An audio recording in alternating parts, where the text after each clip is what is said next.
मुझसे पूछा गया था कि क्या मैं ऐसा करना चाहता हूँ। बात ये नहीं है कि मैं रिटायर होना चाहता हूँ, लेकिन अगर मैं रिटायर हो गया और मेरा दिमाग काम करता रहा तो मैं मार्स पर जाना चाहूँगा, मुझे बहुत अच्छा लगेगा। स्पेस एक ऐसी चीज़ है जिससे मेरे ख़्याल से सभी इंस्पायर्ड हैं और अगर आप लोगों से पूछें कि आज तक का सबसे इंस्पायरिंग इवेंट कौन-सा है, तो ज़्यादातर लोग कहेंगे चाँद पर लैंड करना। मेरे ख़्याल से ट्रांसपोर्ट का हर साधन रॉकेट्स को छोड़कर फुल्ली इलेक्ट्रिक हो जाएगा। अगर हमारे पास कोई ऐसी कार है जो खुद नहीं चल रही हो, तो वो भी घोड़े पालने जैसा ही हो। हम घोड़े पालते हैं, उसे सेंटिमेंटल रीज़न से अपने पास ही रखते हैं, लेकिन उसका रोज़ इस्तेमाल नहीं कर सकते।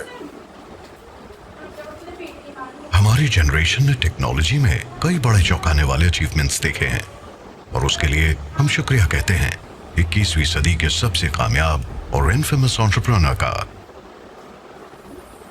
इलॉन मस्क, जिन्होंने पेपैल की शुरुआत की, टेस्ला और स्पेसएक्स के फाउंडर हैं। ये एक एम्बिशियस जीनियस, इंटेलेक्चुअल और टेक बिलियनर हैं, जिन्होंने अपने ग्राउंड ब्रेकिंग इन्वेंशन से दुनिया को हिला दिया था। ये शख्स एक इंजीनियर हैं, एक कैरिस्मेटिक लीडर हैं और एक जेनरस कंट्रीब्यूटर हैं। इलॉन मस्क एक इंसान में कई इंसान हैं। आज उनका एक ही सपना है जिसके बारे में ज्यादातर लोग कहते हैं कि वो पूरा नहीं हो सकता।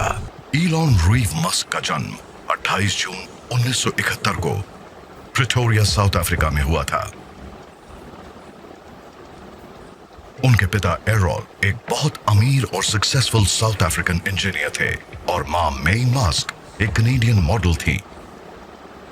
इलॉन 3 भाई बहनों में सबसे बड़े थे और इनका बचपन अपने भाई किम्बल और बहन टोस्का के साथ साउथ अफ्रीका में बीता।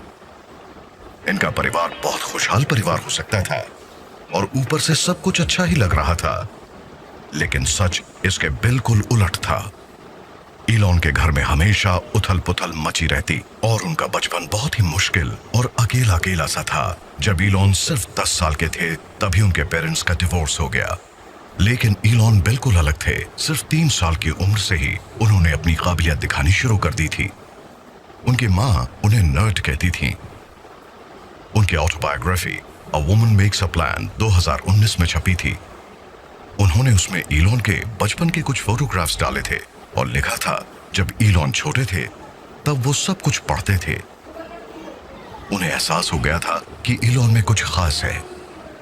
इलॉन को स्कूल में बहुत परेशान किया जाता था और वो अपने भाई बहनों की तरह सोशल लाइफ का मजा नहीं ले पाते थे। वो छोटे कद के बड़े इंट्रोवर्ट इंसान थे। उन्हें पढ़ना पसंद था मगर पढ़ाई से वो दूसरों के बीच ज्यादा पॉपुलर नहीं हो सकते थे।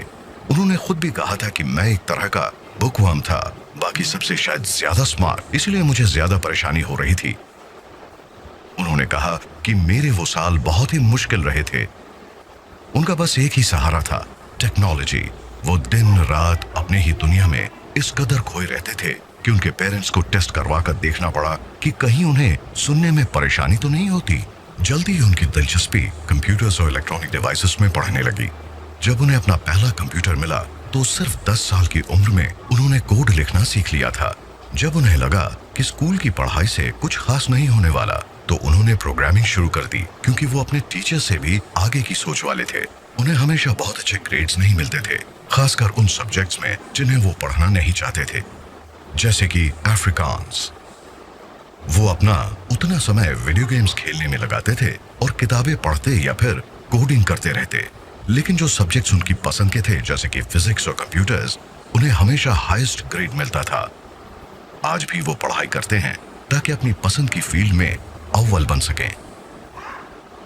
उन्हें तो कॉमिक बुक्स भी इंस्पायर करती थी, क्योंकि वो ह्यूमैनिटी की बात करती थी और उनकी कहानियां हमेशा दुनिया को बचाने वाली होती थी। इलॉन ने जल्द ही समझ लिया था कि अगर वो बेहतर सॉफ्टवेयर बनाकर बेचें तो वो बेहतर कंप्यूटर्स भी खरीद सकते हैं। इसके बाद उन्होंने अपना पहला स्पेस गेमिंग सॉफ्टवेयर बनाया, ब्लास्टार। उन्होंने उसे एक मैगजीन को $500 में बेच दिया। 12 साल की उम्र में उन्होंने अपना पहला कमर्शियल प्रोग्राम बेचा। अपने कॉलेज के दिनों में वो अपने डॉर्म रूम से कंप्यूटर पार्ट्स बेचकर एक्स्ट्रा पैसा कमा लेते थे। तब तक उन्होंने सोचा भी नहीं था कि उन्हें एक दिन बिलियनियर बनना है। लेकिन वो शायद एक क्रिएटिव सुपर पावर के साथ पैदा ही हुए थे। वो एक्सपेरिमेंट करके चीजों का पता लगाने से नहीं हिचकते थे और हमेशा एक एंटरप्रेन्योर की तरह सोचते थे और काफी छोटी उम्र से ही इनोवेट और क्रिएट करने लगे थे। उनका बचपन बहुत मुश्किल रहा था, मगर उन्हें उससे एक बहुत बड़ी खूबी मिली थी। उन्होंने बड़ी से बड़ी चुनौती का भी सामना करना सीख लिया था। जून 1989 में उनकी जिंदगी का दूसरा हिस्सा शुरू हुआ।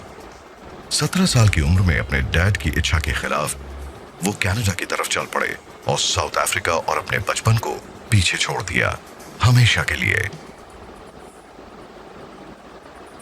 उनके दिलो दिमाग में अमेरिकन सपने थे। इलॉन को अच्छी तरह से याद था कि वो अमेरिका में जो कर सकते हैं वो दुनिया के किसी और देश में नहीं कर सकते। उनके पास कोई कॉन्क्रीट प्लान तो नहीं था, लेकिन वो जानते थे कि अपनी होम कंट्री में रहकर वो अपनी मंजिल तक नहीं पहुंच सकते। वो जब बड़े हो रहे थे तब का दौर अपार्थाइड का था और उन्हें पता था कि उन्हें एक फैसला लेना होगा, क्योंकि आर्मी की मैंडेटरी सर्विस में जाने का सवाल ही नहीं उठता था। उन्होंने कहा था कि अपार्थाइड बिल्कुल गलत है और उन्हें सरकार पर यकीन नहीं है। कनाडा पहुंचने के बाद वो ओंटारियो की क्वींस यूनिवर्सिटी में गए और वहीं उनकी मुलाकात उनकी पहली पत्नी जस्टीन विल्सन से हुई। 2000 में उन्होंने शादी कर ली और उनके 5 बच्चे हुए।